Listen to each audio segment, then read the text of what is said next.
So I'm going to ask if it's possible to have Elon get up first. He's really working so hard, and he's got businesses to run. And in many ways, they say, how do you do this? And, he's sacrificing a lot.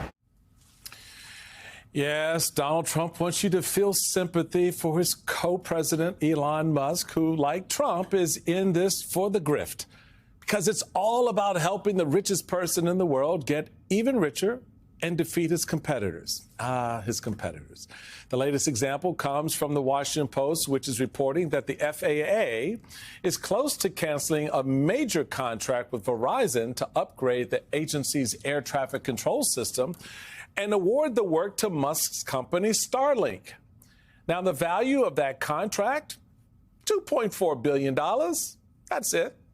Back with me is David Jolly, and joining us is Jeff Guzzetti, former FAA and NTSB investigator and MSNBC aviation analyst.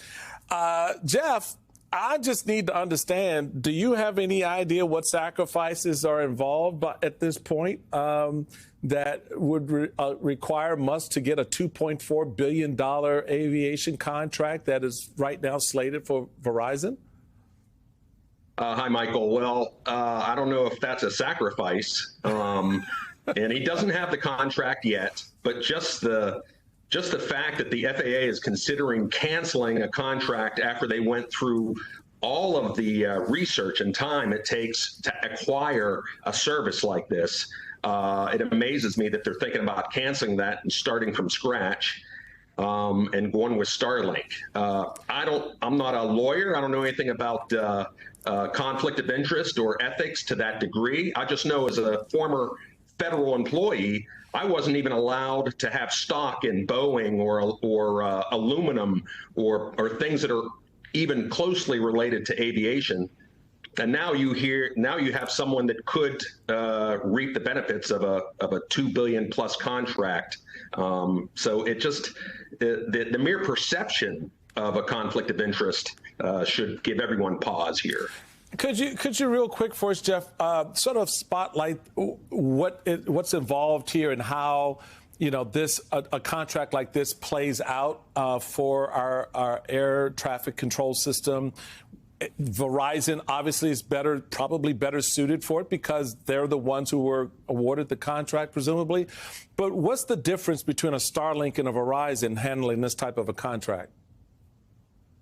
Well, there's probably a lot of differences. I mean, Starlink, of course, has a constellation of satellites that are very useful in a lot of different applications. But Verizon is also a competitor, and they have a stake with ground-based and satellite-based communications. You know, my former life before I became an FAA investigator was as the Assistant Inspector General for the Department of Transportation. And we would do audits of FAA's air traffic modernization program. And we found problems with a lack of stable funding that was provided by Congress. We found problems that Elon Musk is not going to be able to handle, certainly not within a year or two. These are very sophisticated systems. You're talking about tying together 3,000 or 4,000 air traffic control facilities. You're talking about training controllers. You're talking about trying to find a contractor and vetting that contractor to make sure they can maintain the system, have expertise in the system, can train the controllers. And it just surprises me that a quick decision like this could be made right after they did all that work to select Verizon, all the integration involved, and now suddenly they may drop Verizon. In all the instances of air issues, if you will, over the last month or so, David, the grift is still real, baby. It's still real. And let's take a look at how real it is for Elon Musk. We got this bar graph I want to show you of the $38 billion in government funding over the past 20 years that he's received. Nearly 2/3 of that $38 billion in funds have been promised to his businesses in the past 5 years. In 2024 alone, federal and local governments committed at least $6.3 billion to Musk companies, the highest total to date. And the total amount is probably larger than a lot of folks may realize because there are a lot of contracts that aren't in the public space, David, because they are sensitive. They are related to secrets that the country has. So the grift is real. And now here we are, this administration wanting to give another, extensive $2.4 billion contract to the guy who's overseeing the contracts. Yeah, I don't Michael, know. I would add that Elon Musk's net worth reportedly has grown by a number greater than the entire USAID budget just since November. Since Donald Trump's election, Elon Musk's net worth has grown more than the entire USAID budget that now is a target of Elon Musk. And I think we have to be clear what's going on. The nation is less safe, less prepared, and more vulnerable under Elon Musk than it's probably ever been before. And I put that on Elon Musk's lap. It's Donald Trump's decision, but Elon Musk is essentially now the CEO of the country.